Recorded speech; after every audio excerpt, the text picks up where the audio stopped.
Hello boys and girls, welcome to my channel. I'm Nvida GT, and for today I have this very special game which is called Shyness, the Lightning Kingdom.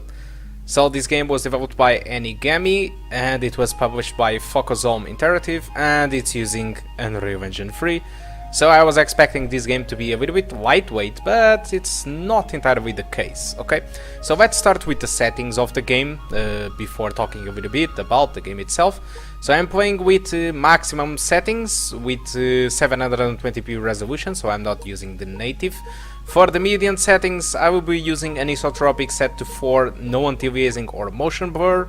And for the minimum, I just put the entire game on minimum, including the anisotropic filtering. For this video, I will be using the maximum settings at 720p. Okay, I'm not using the native because it gets even more demanding. This is the control settings and audio settings. You just add a quick glimpse on it, and I will be playing a little bit forward after the start of the game. And this game is all about an action RPG, which clearly resembles me the JRPGs, but without having turn-based combats, we have a real-time combat. So unfortunately, MS Afterburner is taking a huge impact in the frame rate, and this is a little bit unusual because the GPU usage is not maxed out while recording, so this never happened to me, but it's obviously happening recording with this game. So it means that the frame rate on screen is much worse than it is without recording, unfortunately. So if you want to check the frame rate without recording, just check it on the description of the video or by the end of it. So talking a little bit more about the game, again, this is like a JRPG but without turn-based combat. If you are asking if this game is developed by any Japanese team, in fact it's not. It's developed by French people, but it's impressively very similar to Japanese games. Combat system is very interesting. You can use multiple combos and it's real-time combat, but you can only use one character at a time. You can also perform magic attacks like water, fire and many other elements. You can see it a little bit more forward on the video. And this is pretty much an adventure game. It has its own cutscenes. The only thing that I personally was a little bit disappointed was the fact that a lot of conversation between characters are just written and not voice acted, but it's completely understandable since this is a budget title and it's actually not too expensive on Steam. Okay, so with that, I'm going to let you enjoy a little bit of the rest of the video. If you want to buy this game, I have a link on the description of the video for the Steam page. You can buy through Steam or through Kinguin, which should be a little bit more cheaper depending on the country. If you buy through Kinguin, through that link, you will be directly supporting the channel, helping out with more money for more games, giveaways, and who knows, a better system. So that's all that I want to talk about this game for now. Hope you enjoyed the rest of the video, and we hope to see you soon. Good.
Hello boys and girls, welcome to the performance section of the video. So as you can see, between the maximum settings and the median settings, the performance is actually pretty similar. It's much better than on the recording. That's what I told you on the very beginning, because it seems that the recording is penalizing a lot the GPU usage. As for the minimum settings, the average was around 43. It was a massive improvement, but it feels really dull without any vegetation and a lot of details missing. So as for the consistency, median settings provides a much better consistency than the maximum settings. Despite I did use the maximum settings, I personally do think that median settings is maybe the best one regarding consistency, okay? Anyway, with the maximum settings, the VRAM usage was around 700 megabytes of VRAM, so the game doesn't consume too much VRAM. The RAM usage was around 4.7 gigabytes of RAM, which is a little bit bad news for the 4 gigabyte players.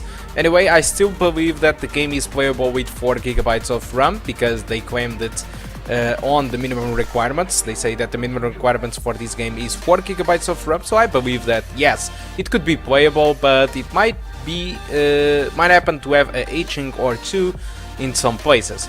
CPU usage was between the 40s and the 60%, and GPU usage was completely maxed out.